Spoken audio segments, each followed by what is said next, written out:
This YouTube channel does not promote any violent, harmful, or illegal activities. All content provided by this channel is meant for an educational purpose only.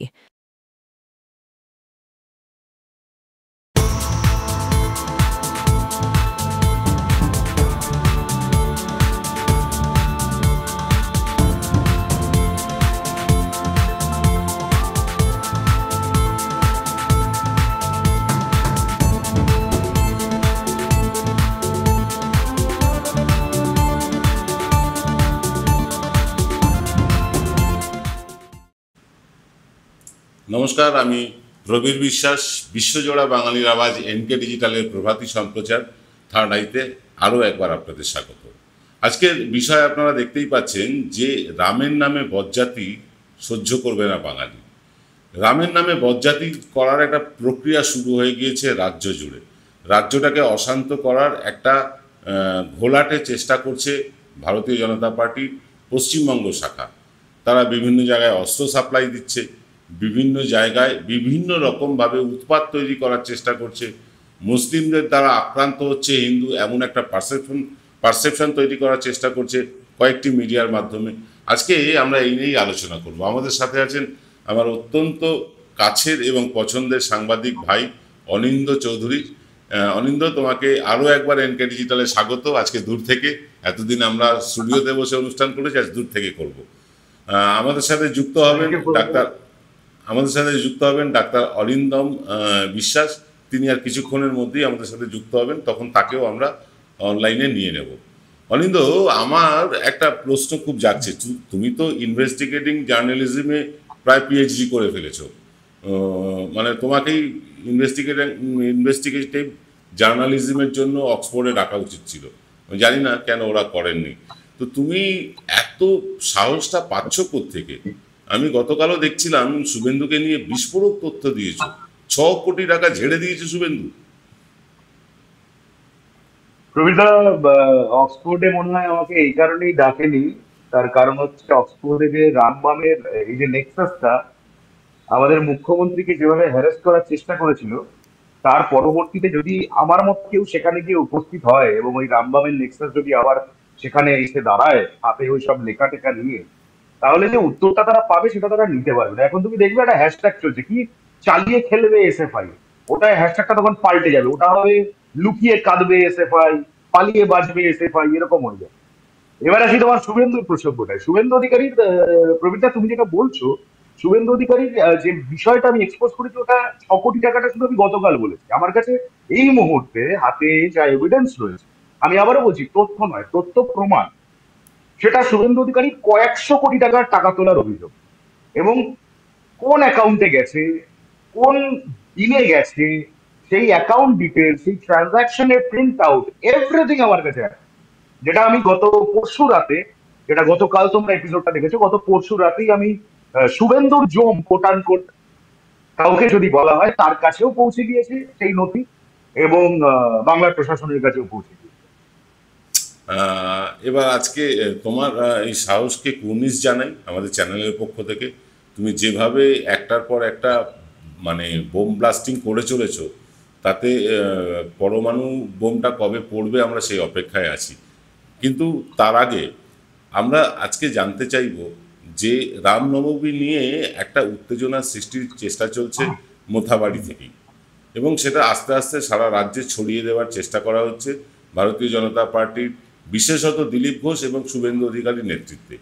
এটাকে তুমি কি চোখে দেখছো? কিভাবে ঠেকাবে বাঙালি এটা? কবিতা সব থেকে একটা যদি আমরা প্রবাদে ফিরে যাই, লেবু কচলালে তেতো হয়ে যায়। আমার মনে হয় এটা তুমিও অবশ্যই মানবে এবং এনকে ডিজিটালের দর্শকরাও মানবে। ভারতীয় জনতা পার্টি এই ধর্ম নামক লেবুটাকে এত কচলেছে দিনের পর দিন, বছরের পর বছর। একটা ন্যারেটিভ, ওদের নাকি এত হাজার হাজার কোটি টাকা আছে, ওদের নাকি সারা ভারতবর্ষের সমস্ত টপ টপ ব্র্যান্ডিং পিআর সংস্থার যারা মাথা, তারা ওদের সঙ্গে যুক্ত রয়েছে।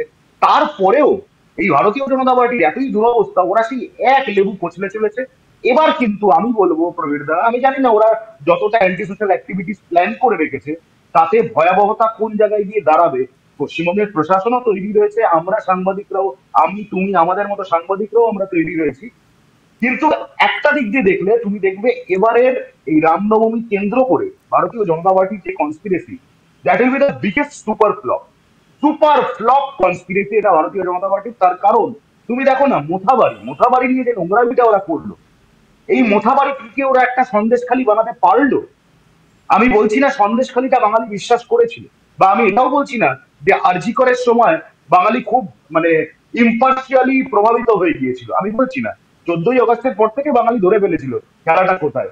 কিন্তু আমি বলছি সন্দেশখালির যে তীব্রতা, সে তীব্রতা কিন্তু মোথাবাড়িতে হলো না। তার কারণ ওই সেই একই তত্ত্ব, লেবু কচলানো, কচলাতে কচলাতে কচলাতে কচলাতে এমন জায়গায় এসে দাঁড়িয়েছে। আর ওদের দেউলিয়াপনাটা প্রভৃত একটা ছবি আমি এনকে ডিজিটালে দর্শকদের দেখাতে চাই। ছবিটা কি বোঝা যাচ্ছে? হ্যাঁ, যাচ্ছে এক যাচ্ছে। মহিলা তার মাথায় এক এক মহিলা তার মাথায় নরেন্দ্র মোদী হাত রেখে আশীর্বাদ করছেন। এই মহিলার নাম হচ্ছে সুতপা মুখার্জি। গতকালকে আমার ফেসবুক ওয়ালে নির্ভীক উত্তরের একটি ভিডিও যায়, যেখানে এই সুতপা মুখার্জিকে আমি ফোনে ধরেছিলাম।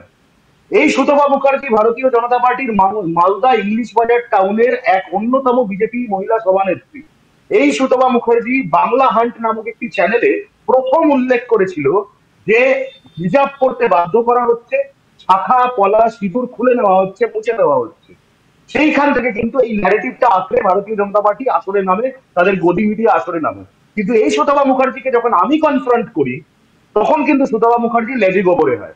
সে কিন্তু সঠিক উত্তর দিতে পারে না, এবং এমন পরিস্থিতি হয় এক জায়গায় সে এটাও রাজি হয়ে গিয়েছিল যে শাশ্বতী দাস নামে সাজানো একজন ভিক্টিমের নামও সে আমাকে বলে দেবে। তা আমি বলছি ভারতীয় জনতা পার্টির অকাত, যে শব্দটা আমি অনেক সময় ব্যবহার করে থাকি, ওদের অকাত আজকে এত নিচে এসে দাঁড়িয়েছে যে শুভেন্দু অধিকারীকে কয়েকদিন আগে তোমরা দেখেছো, পৃথা অধিকারী নামক একজন সাজানো বিপ্লবী, তাকে শুভেন্দু অধিকারী দিয়ে পুষ্পস্তবক দিয়ে সম্মানিত করলো। পরের দিন নির্ভীক উত্তর তার মুখোশটা ছিঁড়ে ফেললো, তারপরের দিন শুভেন্দু অধিকারী আর তাকে চিনতে পারলো না। তা আমি বলছি ভারতীয় জনতা পার্টি এটা ফিউটাইল এক্সারসাইজের মধ্যে যাচ্ছে, এটা সম্ভব না। মমতা বন্দ্যোপাধ্যায়, অভিষেক বন্দ্যোপাধ্যায়ের বাংলাকে, সর্বসাধারণ গণদেবতার এত বিচার বিবেচনা সম্পন্ন গণদেবতা, তাদের বাংলাকে, আমার তোমার বাংলাকে এইভাবে অশান্ত করা যায় না। ওরা সেই ন্যারেটিভ আনবে, ওরা আবারও বলবে মুসলিমদের শোষণ হচ্ছে। এখন তো আবার নতুন ন্যারেটিভ, এটা আমি ফাঁস করছি না, তোমারই একটা রহস্য।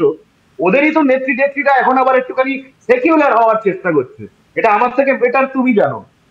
তো আমি বলছি এখন ওরা একটা দুটো পক্ষই ভাগ হয়ে গেছে। এক পক্ষ বলছে মুসলিমদেরকে সেই একই ওদের কথা, কবর থেকে তুলে এনে যা যা বলেছিল এর আগে। আর এক পক্ষ বলছে আমাদের সবাইকে চাই। বাট ফ্যাক্ট বাঙালির কাছে ক্লিয়ার, ভারতীয় জনতা পার্টি এবং সিপিএম মানে হচ্ছে বাংলাদ্রোহী। That is the bottom line, এরপরে কোনো কথা নেই। না, একদম ঠিকই বলেছো। তবে আমি দর্শকদের উদ্দেশ্যে একটা কথা বলতে চাই, রামনবমী নিয়ে অযথা আতঙ্কিত হবেন না। অনিন্দ বলছে এটা সুপার ফ্লপ হবে, কিন্তু প্রশাসনের তরফে যতটুকু খবর আমরা পেয়েছি, সব রকম কোট আনকোট বলছি, সব রকম ব্যবস্থা প্রশাসন নিয়েছে। কোনো রকম প্ররোচনায় পা দেবেন না, কারণ রামনবমীর মিছিলে নামে অস্ত্র মিছিল হয় আমাদের রাজ্যে। মানে দিলীপ ঘোষের ভাষায় যেটা শস্ত্র মিছিল, আমরা এই রকম অস্ত্র নিয়ে মিছিল, সে মহরমে হোক বা রামনবমীতে হোক, দুটোকেই নিন্দা করি। এবার ঘটনা হচ্ছে যে মোথাবাড়িকে কেন্দ্র করে সারা রাজ্যে অনিন্দ একটা বাতাবরণ তৈরির চেষ্টা করছে কিছু মিডিয়া, যেটাকে তুমি গদি মিডিয়া বললে। গদি মিডিয়া এইরকম একটা পারসেপশন তৈরি করার চেষ্টা করছে যে পশ্চিমবাংলায় 30% মুসলিমের দ্বারা 70% হিন্দু নাকি বিপদে আছে। এই যে একটা মিথ্যে পারসেপশন তৈরি করা, মানে মুসলিমদেরকে হেয় করা, কখনো তাদের লুঙ্গি বাহিনী বলা, কখনো তাদের নানা কুভাষা বলা, আমি আর বলছি না, এইগুলো বলে শুভেন্দু অধিকারী কি তার নম্বর বাড়াচ্ছেন দিল্লিতে, নাকি পশ্চিমবাংলার ভোট ব্যাংককে বাড়াতে চাইছেন? প্রবীরদা, দুটো তুমি যে দুটো চেষ্টার কথা বললে শুভেন্দু, এই দুটোই কিছুটা কিছুটা করে ও চেষ্টা করছে।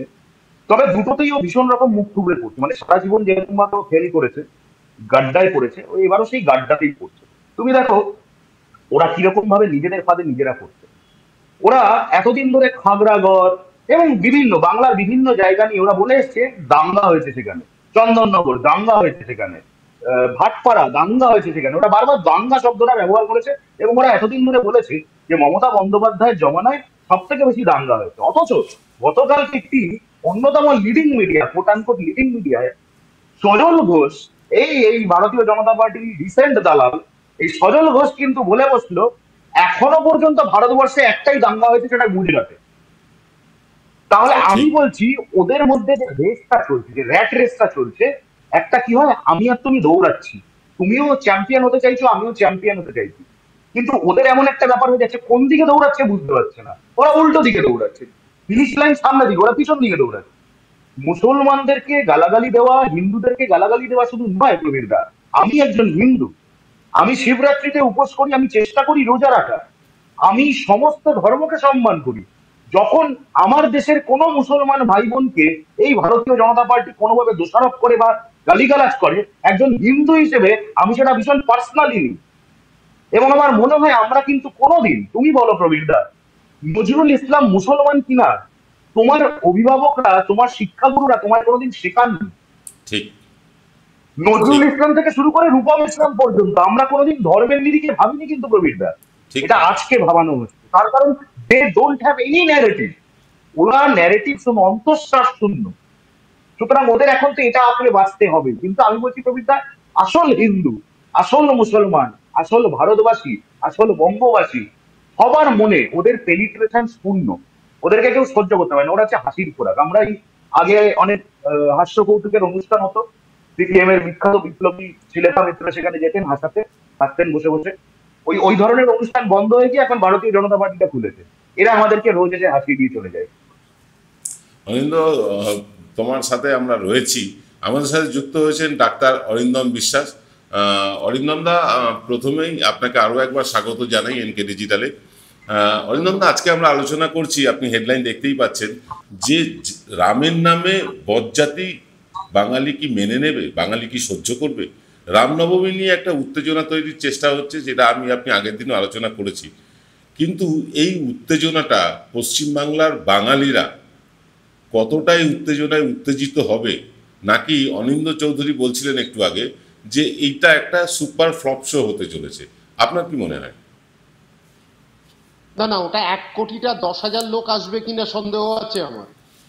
তারপর হচ্ছে অর্জুন সিং ক্লেম করেছিলেন 4 লাখ, সে তো নিজেই পালিয়ে গেছে শুনলাম। ঘটনাচক্রে হচ্ছে কারা আনবে, কে আনবে, আর ব্যাপারটা হচ্ছে বাঙালিকে জোর করে আনবে, তাহলে তো পয়সা দিয়ে আনতে হবে।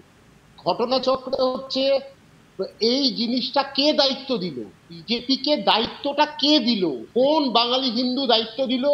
তোমরাই আমাদের দূত, তোমরাই আমাদের সবকিছু, তোমরাই আমাদের বলে দেবে কোন পুজো করতে হবে, কোনটা করতে হবে না, কোথায় যেতে হবে, কি বলতে হবে, অস্ত্র ধরতে হবে কিনা। আমার বক্তব্য হচ্ছে কোন সেলিব্রেশনে অস্ত্র ধরা হয়েছে? মহারামে ব্যাপারটা সিম্বলিক হয়, ঘটনাচক্রে উগ্রতা তো ছিল না। রামনবমীতে উগ্রতা কোনো ব্যাপার নয় না, রামনবমীটা মন্দিরে হয়েছে, 18 শতকে হয়েছে, কৃষ্ণচন্দ্র রাজা করেছেন নদিয়াতে, কিন্তু মন্দিরে করেছেন, বা বিভিন্ন মন্দিরে বাড়িতে হয়। রাস্তায় নেবে রামনবমী আমি আলাদা কি বার্তা দিতে চাইছি?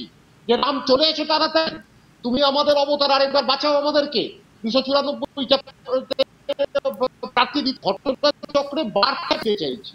রামনবমীকে কেন্দ্র করে অশান্তির বার্তা, আবার মুসলমান করা, এটাই তো একটা বিভাজন তৈরি করা, একটা অশান্তি তৈরি করা। আগেও অশান্তি হয়েছে, সেটা করা। এই জায়গাটাতেই পরিষ্কার করে বলা যে আজকে সময় এসেছে এর বিরুদ্ধে কিন্তু আসল জায়গাটা বলা। আর রাম নবমীটা কোনোদিনই পপুলারাইজড হয়নি সরস্বতী পুজোর মতন, বা লক্ষ্মী পুজোর মতন, কালী পুজোর মতন, বা দুর্গা পুজোর মতন। এটা তো মেনে নিতে হবে, বাংলায় সেইভাবে পপুলারিটি অর্জন করেনি, কিন্তু জোর করে করানো আর তো কিছুই না। ঠিকই বলেছেন। তবে অরিন্দমদা এবং অনিন্দ, আমি দুজনকে একটা ইনফরমেশন দিয়ে রাখি, যে আমি যে অঞ্চলে থাকি সেখান থেকে ঢিলছড়া দূরত্বে রাম রাজাতলা, হাওড়ার, সেখানে রাম দীর্ঘদিন ধরে পূজিত হয়ে আসছে। মানে যখন বিজেপির জন্ম হয়নি তখন থেকে রাম এখানে পূজিত হন। এবং বিশ্বাস করুন যে এইখানে রামনবমীকে কেন্দ্র করে কখনো কোনো গণ্ডগোল হয়নি। যখন থেকে বিজেপি পশ্চিমবাংলায় বাড়বাড়ন্ত শুরু হয়েছে তখন থেকেই একদল উন্মত্ত অবাঙালি যুবক, তারা গেরুয়া পাঞ্জাবি, গেরুয়া ফেট্টি, গেরুয়া তিলক পরে, মানে মুসলিমদের ধর্মীয় স্থানের উদ্দেশ্যে গালমন্দ করা, লাথি মারা, ইত্যাদি ইত্যাদি ভিডিও ফুটেজ আমরা গতবার দেখেছিলাম। এবারও সেরকম একটা চেষ্টা চলছে। আমি একদম তথ্য দিয়ে বলছি এবং দায়িত্ব নিয়ে বলছি, যদি পরবর্তীকালে এই নিয়ে কোনো কেস হয় আমি সামনাসামনি হব। বরানগর এলাকা থেকে আমাদের প্রতিনিধি আমাদেরকে জানিয়েছে যে তিনি গোপন সূত্রে খবর পেয়েছেন যে বরানগরে রামনবমীর যে মিছিল সজল ঘোষের নেতৃত্বে হবে, সেইখানে বিজেপিরই একটা অংশ সেই মিছিলকে আটকানোর চেষ্টা করবে এবং এটা নিয়ে সমস্ত মিডিয়াকে ইতিমধ্যেই খবর দেওয়া হয়েছে তারা যেন কভারেজটা করে। এবং যারা আটকানোর চেষ্টা করবে তারা ফেজ টুপি পরা থাকবে, তাদেরকে বলে দেওয়া হয়েছে যাদের দাড়ি নেই তারা ইতিমধ্যে দাড়ি রাখো, গোফটা কামিয়ে রাখো, ঢোলা পাজামা পরো গোড়ালির ওপরে, এরকম নির্দেশ ইতিমধ্যে দেওয়া হয়েছে। মানে অত্যন্ত গোপন সূত্রের খবর আজকে ফাঁস করলাম। অনিন্দ, তুমি উত্তর কলকাতা চষে বেড়াও, মানে সারা পশ্চিমবাংলাতে তুমি চষো, উত্তর কলকাতা তোমার মানে কি বলবো ঘর বলা যায়। তো উত্তর কলকাতায় এইরকম একটা অশান্তির বাতাবরণ তৈরির চেষ্টা করা হচ্ছে, দায়িত্ব নিয়ে বলছি আবার। এই অশান্তিকে ঠেকাতে শাসক দল বা প্রশাসন কি ধরনের ব্যবস্থা নেওয়া উচিত বলে তুমি মনে করো? প্রবীর, প্রথমে বলি, তুমি যেটা বলছিলে একটু আগে যে সজল ঘোষের মিছিলে এরকম ভাবে মুসলিম সেজে, খুব খোলাখুলি বললে মুসলিম সেজে একাংশ বিজেপির এই মিছিলের থেকেই লোক বেরিয়ে তাদেরকে আটকানোর চেষ্টা করবে, একটা একটা ঝামেলার সৃষ্টি করবে। আমি বলছি বরানগর হচ্ছে আমার জন্মস্থান, আমি বরানগরটায় মানে ওই ওই মাটিতে আমি জন্মেছি, আমি ওইখানকার মানুষের সঙ্গে আমি যদি সব থেকে বেশি কারোর সঙ্গে মিশি বা আমার শৈশবটা কেটেছে ওখানে, এখনো পর্যন্ত আমার বরানগরে ভীষণ যাতায়াত। আমি প্রবীরদা বলছি, এই যে নাটকটার কথা তুমি বললে, এই নাটকটা যদি সজল ঘোষ ওখানে, ও এমনি তো অপদার্থ, ও যদি অপদার্থ না হতো ওখানে ওরকম ভাবে আসতো না। তা সজল ঘোষ যদি এইরকম নাটক একটা প্ল্যান করে থাকে, আমি এনকে ডিজিটালের প্ল্যাটফর্মটাকে ব্যবহার করে সজল ঘোষকে এই প্রথমবার করজোড়ে অনুরোধ করছি, এটা ভাই করো না তুমি। কারণ বরানগরের মানুষকে সজল ঘোষ থেকে এখন অব্দি বুঝতে পারছে না। বরানগরের মানুষ 1 মিনিটে লাগবে না, ওর পালসটা কিন্তু অলরেডি বরানগরের মানুষ ধরে নিতে। তুমি একটু আগে কয়েকদিন আগে দেখেছো তুমি যে বরানগর স্টেট জেনারেল হাসপাতালের সামনে কিরকম ভাবে সজল ঘোষের গুন্ডামি রুখে দিয়েছিল বরানগরের মানুষ। এই যে নাটকটার কথা তুমি বললি, এটা যদি করতে যায়, ওই যারা রুখবে আর যাদেরকে রুখবে তাদের শুধু ওই গোপদারি নয়, অনেক কিছু কামিয়ে দেবে বরানগরের মানুষ। কারণ বরানগরের মানুষ কিন্তু ভীষণ সেন্টিমেন্ট ড্রিভেন মানুষ, ভীষণ ইমোশনাল ড্রিভেন মানুষ।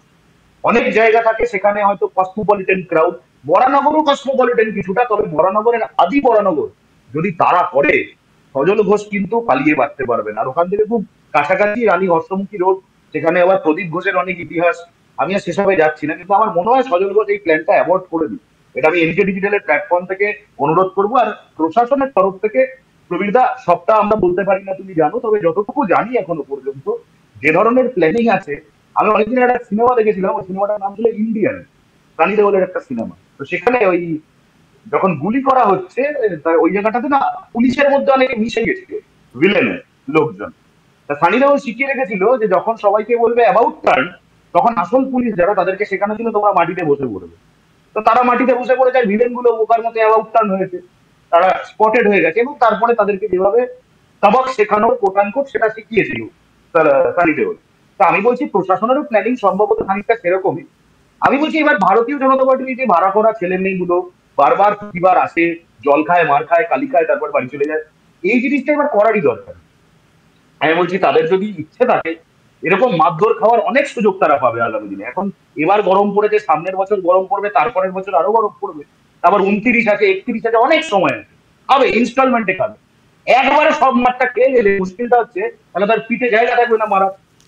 এইবার ওই জন্য এই ক্যাবদারিটা না মারতে আসা আমার মনে হয় ভালো। এটা তৃণমূল সিপিএম বিজেপির কথা না, এটা একদম সাধারণ বাংলাবাসী হিসেবে বলছি, আমরা অতিষ্ঠ, কবিতা আমরা অতিষ্ঠ। আমি বলছি চিকিৎসক ডক্টর অরিন্দম বিশ্বাস আছেন, ওনারা যেরকম ভাবে লোকাল অ্যানেস্থেসিয়া করেন বা ফুল অ্যানেস্থেসিয়া করে অপারেশন করেন, এই বিজেপি ভেবেছিল বাঙালিকে অ্যানেস্থেসিয়া করে দেবে, দিয়ে অপারেশন করে দেবে। ওই অ্যানেস্থেসিয়া বাঙালি হবে না, এ বাঙালি সে বাঙালি নয়।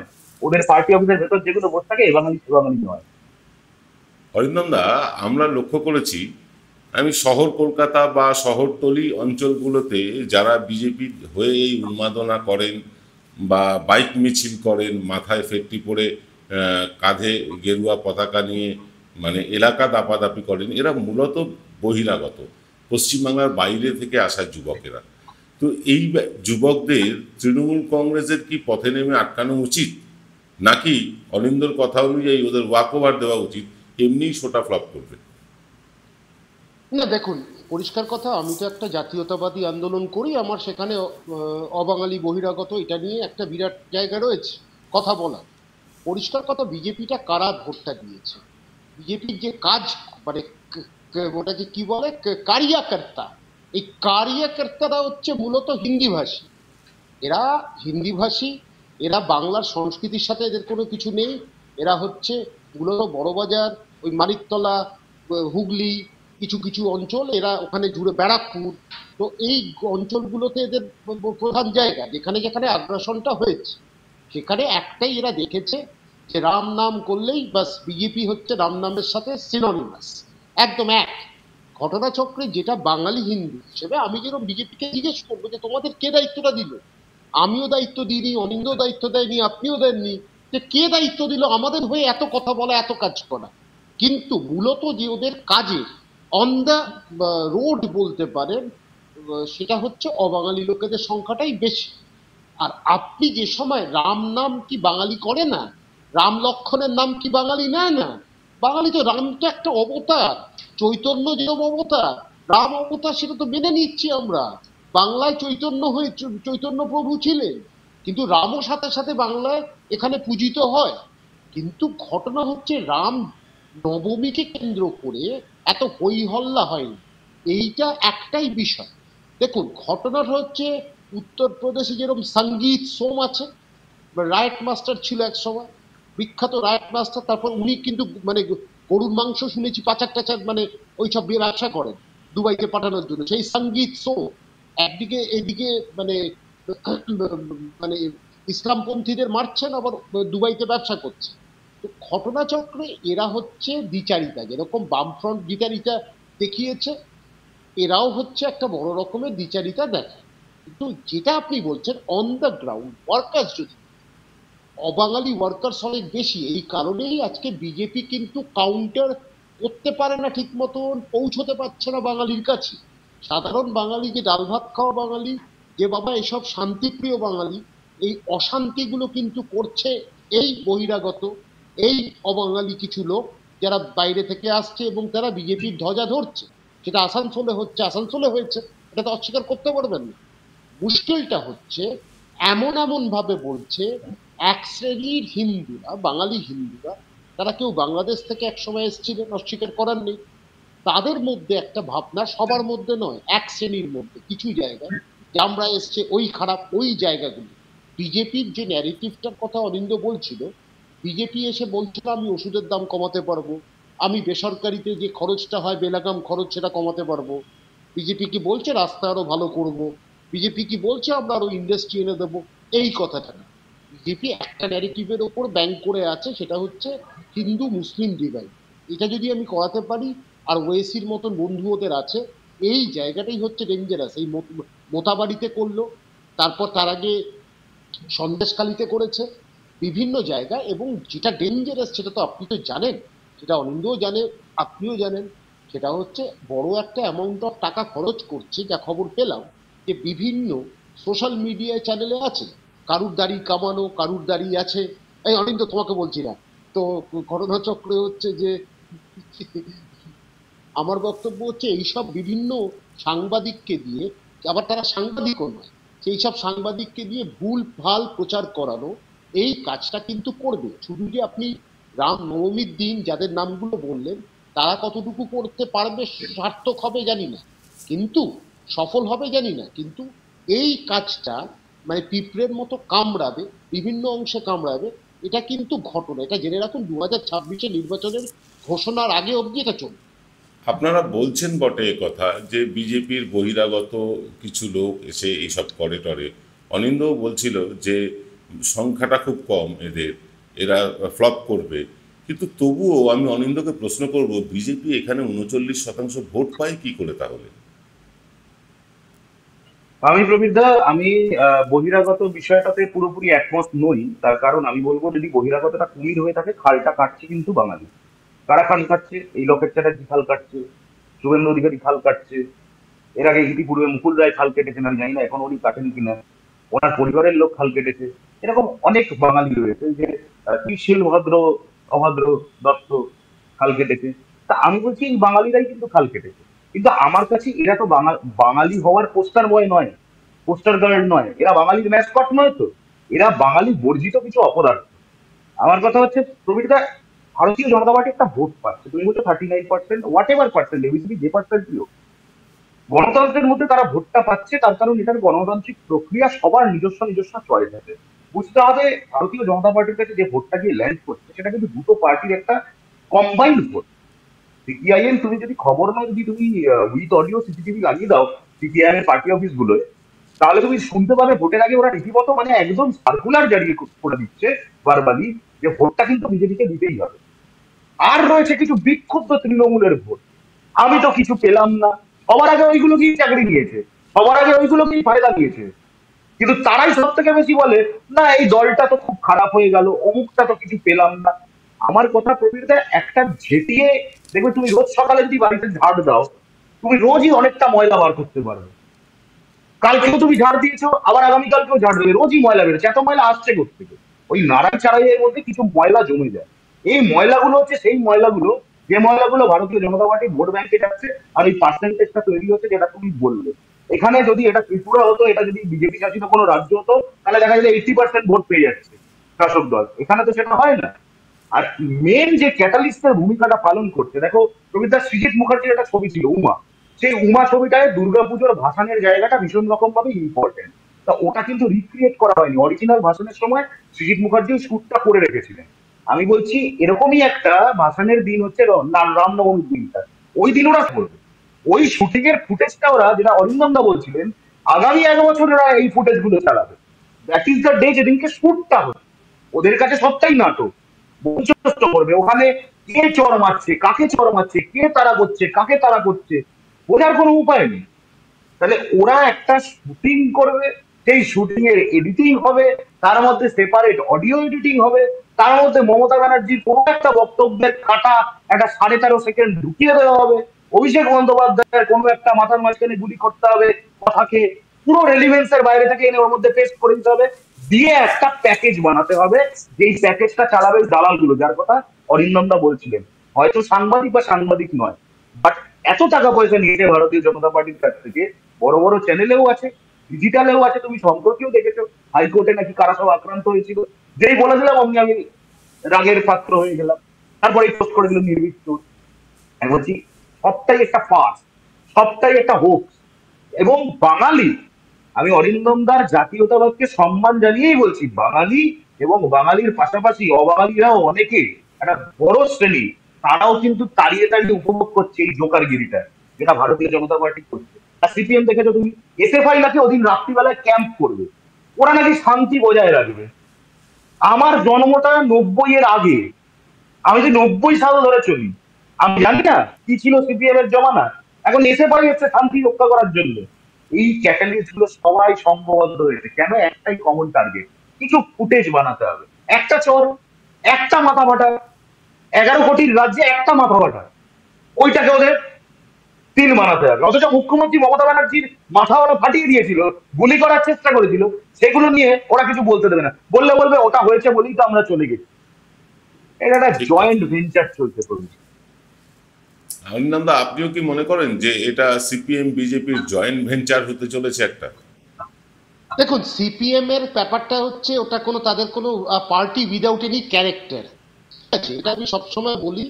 এবং একটা কথা হচ্ছে, ওরা ওরা এখন ফ্রাস্ট্রেটেড এলিমেন্ট। মমতা বন্দ্যোপাধ্যায় ওদেরকে ছুঁড়ে ফেলে দিয়েছে, ওরা এখন মানে কোথায় আছে কেউ জানে না, খুঁজে পাওয়া যায় না। ওই মাঝে মাঝে একটু ফেসবুকে হয়, আমাকে গালাগাল করে, অরিন্দকে গালাগাল করে, আপনাকে গালাগাল করে, ওই ফেসবুকে ওদের বিচরণ ক্ষেত্র, এটা ওদের খুব ভালো জায়গা, ওরা আরামে করে, সকাল থেকে ঠান্ডা ঘরে বসে একটু ফেসবুক, তাছাড়া ওদের আর কিছু নেই।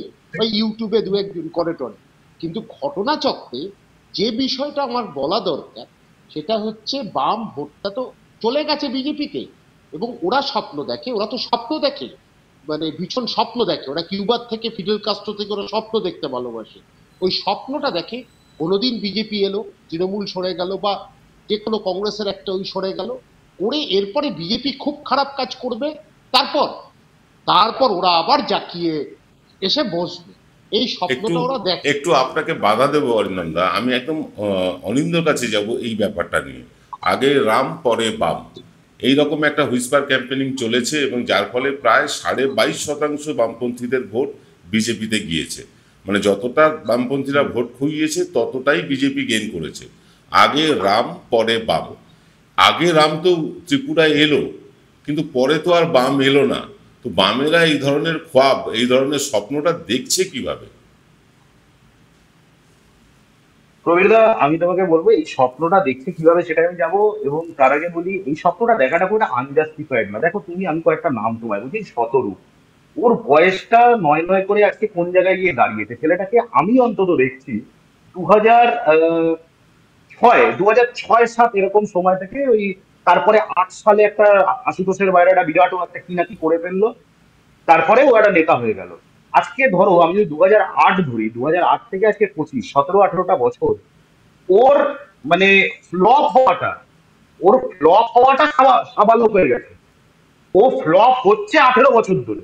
তাহলে এটা কি ওর ফ্রাস্ট্রেশন হবে না? তুমি ভাবো দীপশিখা এত খরচা করে লন্ডন যায়, শপিং টপিং করে নিয়ে আসে, কিন্তু এখানে কিচ্ছু করতে পারে না। এখানে রোজ বাড়ি থেকে বেরোনোর সময় ছেঁড়া ফোড়া কতগুলো জামা পরে, মুখে কালি ঝুলি মেখে টেকে বেরোয়। কেন? ওকে সর্বহারা প্রজেক্ট করতে হবে নিজেকে। মীনাক্ষী, মীনাক্ষী কোন ভাষায় কথা বলেনি আজও বুঝতে পারি না। আমি অরিন্দম দাকে বলবো যে এটা কোনো মেডিকেল ডিসঅর্ডার কিনা, মানে অরিন্দম দা এটা আমার বলতে পারবেন ওটা কোন ভাষা, ওটা কি অবাঙালির বাংলা নাকি বাঙালির অবাঙালি কোনো ভাষা, আমি জানি না। তো এই যে ছেলে মেয়েগুলো প্রতিনিয়তই, সৃজন আছে, সায়ন আছে, এরা যে এত খরচাপাতি করে বাবা মারা এদেরকে বড় করেছে, তারপরে নিজেরাও নিজেদের পেছনে এত ইনভেস্ট করছে, তাই এদেরও তো একটু ইচ্ছে করে, পুজোরও তো ইচ্ছে করে একটু চিট হয়ে শুই, তা এগুলোরও তো ইচ্ছে করে আমরা একদিনের জন্য বলবো এই রাজ্যটা আমার। কিন্তু এরা যেটা বুঝতে পারছে না সেটা হচ্ছে এদের মানে যারা পূর্বপুরুষ, তাদের যে কর্মফল, সেই কর্মফলের চাপটা এতটাই বেশি বাঙালি। আমি বলছি প্রবীরদা, তৃণমূল কংগ্রেসের পরে যদি কেউ এর পরেও ক্ষমতায় আসে, তুমি দেখে নিও সেটা হবে তৃণমূল কংগ্রেসেরই।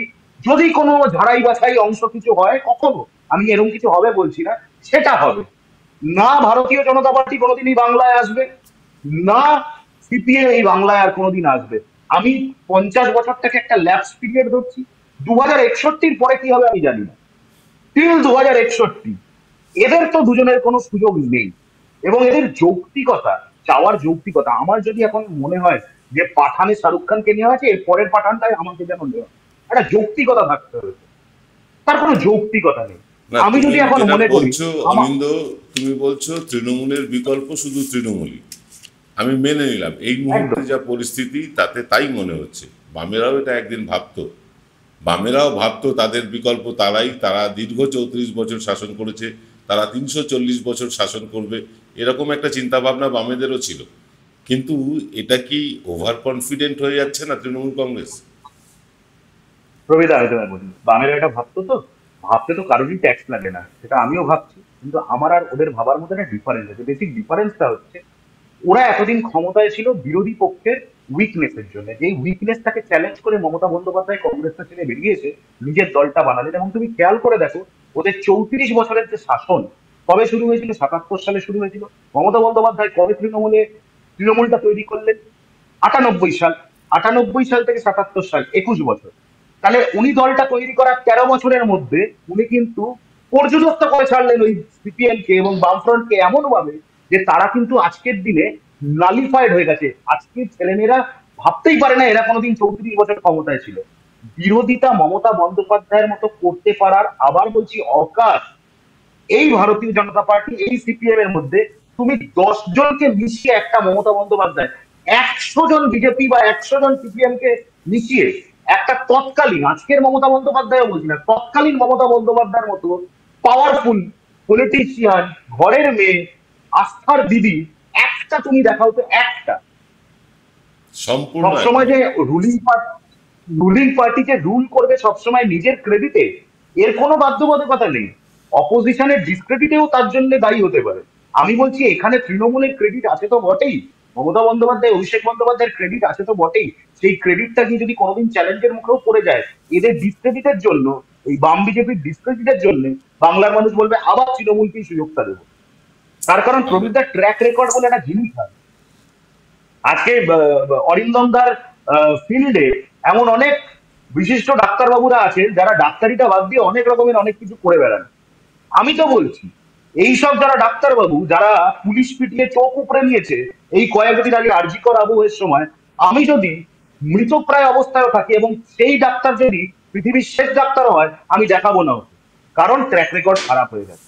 আমি বলছি বাম বিজেপির সার্বিকভাবে ট্র্যাক রেকর্ডটা আজকে এই জায়গায় দাঁড়িয়েছে। মানুষ নোটায় ভোট দেবে তাও ভালো, ওদের লোটায় ভোট দেবে না। আমরা অনুষ্ঠানের প্রায় শেষ পর্যায়ে এসে গিয়েছি। অরিন্দম দা, একটা প্রশ্ন আপনার কাছে আমার অনেক দিন ধরেই মানে মনে হচ্ছে, আজকে অন ক্যামেরা করেই ফেলি। মমতা বন্দ্যোপাধ্যায় কি সব ব্যাপারেই একটু অতিরিক্ত সহনশীলতা, একটু বেশি বেশি রবীন্দ্রসঙ্গীত শুনিয়ে ফেলেছেন? না দেখুন, একটা কথা হচ্ছে মমতা বন্দ্যোপাধ্যায় যে ভুলটা লেফট ফ্রন্ট করে গেছে সেটা করেননি, ঠিক আছে? বদলা নয় বদল চাই, এই স্লোগানটার মধ্যে মানুষকে বলেছেন না শান্ত হও, যা অন্যায় করেছে অবিচার করেছে সেইটার বিচার হবে। কিন্তু মমতা বন্দ্যোপাধ্যায় বুঝতে ভুল করেছিলেন যে এটা সিপিএম, 34 বছরে সব ফাইল পুড়ে গেছে। মরিচঝাপিতের মানে কাউন্টার ন্যারেটিভ করেছে, মরিচঝাপিতে কেন করেছিল, তার সাথে আনন্দমার্গীর কথা, গঙ্গাধর ভট্টাচার্য একজন ওসি, তাকে কেন মারা হয়েছিল, সব কাউন্টার ন্যারেটিভ এসে গেছে। মমতা বন্দ্যোপাধ্যায় এই ভুলটা করেছিলেন, ভেবেছিলেন কাগজপত্র আছে। আরে সব ফাইল যে পুড়িয়ে পুড়িয়ে দিয়েছে এটা তো কেউ বলতে পারবে, মানে আর কিছু বলতে পারবেন না। এখন ওরা বলছে দে ক্যান ক্লেম ইনোসেন্স, যে হ্যাঁ আমরা ইনোসেন্ট, আমাদের তো ধরতে পারো। কিন্তু তোমরা, আমরা মানি তোমরা খরগোশ মারতে গিয়ে ছোট আঙারিয়াতে 10টা মানুষ মেরেছিলে, এরকম হয়তো কোনো জায়গায় ভাম মারতে গিয়ে নিজেরা ভাম হয়েছো বা অন্য কিছু মারতে গেছে মানুষ মেরে ফেলেছো, তোমাদের এই ভুলগুলো হয়েছে, ঐতিহাসিক ভুলগুলো হয়েছে। কিন্তু মমতা বন্দ্যোপাধ্যায় আমি বলবো মাঝে মাঝে সহনশীলতাটা দরকার, দেখিয়েছেন। কিন্তু বাড়াবাড়ি করলে কঠোর ব্যবস্থা নেওয়া উচিত। যেটা তিলোত্তমার ক্ষেত্রে আমি বলবো কিছু ডাক্তার যে অসভ্যতামিগুলো করেছে সেইগুলো করা, মানে সেই জায়গায় ব্যবস্থাগুলো যে ধাপে ধাপে নিচ্ছে আমি বলবো সেটা ঠিক। কারণ এইগুলোকে যদি বেশি একসাথে একত্রিত থাকতে দাও তত এরা বাদরামো করবে, অসভ্যতামি করবে, বাচালতা করবে। তো এই জায়গাতে মমতা বন্দ্যোপাধ্যায় কিছু ক্ষেত্রে কড়া পদক্ষেপ দরকার। কিন্তু একই সাথে মিষ্টি মানে মমতা বন্দ্যোপাধ্যায় যদি একবার হু করে দেয়, খেপে যায়, তখন তার যে পার্টির সমর্থকরা তারা আবেগতাড়িত হয়ে কিন্তু বিভিন্ন জায়গায় আক্রমণ করতে, আমাদের দরকার নেই। এমনি যেটা অনিন্দ বলছিল, তৃণমূলের অল্টারনেটিভ কিন্তু এখানে নেই। কারণ তৃণমূল আমাকে আপনাকে অনিন্দকে ডিস্টার্ব করেনি, কৌটোটা নাড়ায়নি, ডিস্টার্ব করেনি। এই জায়গাটা কিন্তু বুঝতে হবে। প্রত্যেক দিন বাড়িতে গিয়ে বেল টিপে 10টা টাকা দিন 5 টাকা দিন করেনি তৃণমূল। তৃণমূল যাদের করেছে তাদের টাকা পয়সা ছিল, তাদের কাছ থেকে নিয়েছে, ঠিক সেটা করুক। কিন্তু সমাজের সব স্তরের মানুষ কিন্তু তৃণমূলের দ্বারা আক্রান্ত হয়নি। রাস্তা যেগুলো করেছে, আর 4 ঘন্টা লাগতো যেখানে সেখানে 2 ঘন্টা আপনি পৌঁছে যাচ্ছেন, কাজও কিন্তু হয়েছে, কাউন্সিলরকে পেয়ে যাচ্ছেন আপনি অসুবিধাতে। এইগুলো তো তৃণমূল আমলায় হয়েছে। সেই জন্য মানুষ ওই জায়গায় কিন্তু আমি বলবো মানুষ সেটেল কিন্তু তৃণমূলের জন্যই করবে, এইটুকু আমার পরিষ্কার, যা বুঝতে পারছি। না, আমাদের একদম সময় শেষ হয়ে গিয়েছে, আমরা আবার প্রসঙ্গে ফিরি। বাঙালি কোনো রকম বাঁদরামো সহ্য করবে না রামনবমীর দিন যদি অশান্তি করতে আসে। আমি দুজনের কাছেই জানতে চাইব, একজন প্রথিতযশা ডাক্তার এবং একজন প্রথিতযশা সাংবাদিক, দুজন দুটো ফিল্ডে আছেন। আমি দুজনের কাছ থেকেই জানতে চাইব যে রামনবমীর দিন বাঙালির কি করা উচিত। প্রথমে অনিন্দ। না, প্রথমে অরিন্দম দা প্লিজ। আচ্ছা, বেশ, সিনিয়র আগে অরিন্দম। আচ্ছা, থ্যাংক ইউ, থ্যাংক ইউ। যেটা হচ্ছে একটাই কথা, বাঙালির শান্তি বজায় রাখা উচিত। যদি সে ভক্ত হয় পুজো করুক, বাড়িতে মন্দিরে করুক, কিন্তু কোন রকম কোনো ফাঁদে যেন সে মানে ফাঁদে পা দিয়ে যে কখনো কেন কোনোভাবেই কোনো প্ররোচনামূলক কাজ না করে বসে। বাঙালি বাঙালির সংস্কৃতি, বাঙালি বাঙালির ঐতিহ্য যেন ধরে রাখে, এইটুকু। অনিন্দ। একদম আমি অরিন্দমদার সাথে একমত। আমি মনে করি কেউ যেন কোনো জায়গায় প্ররোচিত হয়ে কোনো টুকরো খবর, আজকের দিনে দাঁড়িয়ে টুকরো খবর সোশ্যাল মিডিয়ায় সারাক্ষণ চলছে, ভেতরে লেখা আছে অন্য একদম অন্য কিছু, কিন্তু হেডলাইনটা সম্পূর্ণ অন্য কিছু, সেটা কোন রাজ্যের, এইগুলো জেনে নেওয়ার দায়বদ্ধতা অ্যাজ পাঠক হিসেবে এগুলো আমাদের দায়বদ্ধতা থাকা উচিত। তো আমরা সবাই যেন কনসিয়াস থাকি, অ্যালার্ট থাকি, আমরা যেন প্ররোচনায় পা না দিই। এবং আমি বলবো এটা একদিনের খেলা নয়, এটা ওয়ান ডে ম্যাচ নয়, এটা T20 নয়। সেদিনের হিসেব সেদিনই মেটাতে হবে, এরকম কোনো বাধ্যবাধকতা নেই। সেদিনের কিছু যদি থাকে, ছোট নোট বই কাছে রাখবেন, লিখে রাখবেন, একদম নাম দিয়ে, তারিখ দিয়ে, জায়গা দিয়ে, ডিটেলস দিয়ে লিখে রাখবেন। যেরকম এই ট্রাফিক পুলিশরা লিখে রাখেন না, টুক করে নাম্বারটা লিখে নিলেন, ওরকম লিখে রাখবেন। আমরা ওই নোট বই ধরে ধরে তাদেরকে হোম ডেলিভারি দিয়ে দেবো, তার প্রত্যুত্তরে হোম ডেলিভারি দিয়ে দেওয়া হবে। এটা আমি নির্ভীক উত্তরের তরফ থেকে, আমাকে অনেকেই সাংবাদিক মানেন না, আমি নির্ভীক উত্তরের তরফ থেকে এটা আমি আপনাদের এনকে ডিজিটালের পর্দায় সকলকে কথা দিচ্ছি। ছোট নোট বইতে লিখে রাখবেন কাকে আপনার কি দেওয়ার রয়েছে, রামনবমীর অ্যাক্টিভিটির নিরিখে নির্ভীক উত্তর সেই রিটার্নটা দিয়ে দেবে, এনকে ডিজিটাল দিয়ে দেবে, আমরা সবাই মিলে দিয়ে দেবো জায়গা মতো। এখনো খেলা অনেক বাকি আছে। সত্যিই তো খেলা অনেক বাকি আছে, কিন্তু আমরা দেখেছি যে দুর্গাপুজোয় কোনো অশান্তি হয় না, ঈদে কোনো অশান্তি হয় না, বড়দিনে কোনো অশান্তি হয় না। এই রামনবমীকে কেন্দ্র করে সম্প্রতি অশান্তি হচ্ছে। অর্থাৎ রামনবমীকে একটা রাজনৈতিক হাতিয়ার হিসেবে তৈরি করার চেষ্টা হয়েছে, আগেও হয়েছে, এবারও হবে। আমি এনকে ডিজিটালের তরফ থেকে আমি দর্শকদের অনুরোধ করব, এই রামনবমীকে যারা ত্রাসে রূপান্তরিত করেছে, রামকে যারা ত্রাস হিসেবে দেখাতে চাইছে, তাদের থেকে একটু দূরে থাকুন। দুজনকে অনেক ধন্যবাদ। অনিন্দ ধন্যবাদ, অরিন্দম দা আপনাকেও ধন্যবাদ, এনকে ডিজিটালের সমস্ত দর্শকদের ধন্যবাদ জানিয়ে আজকের অনুষ্ঠান শেষ করছি। নমস্কার।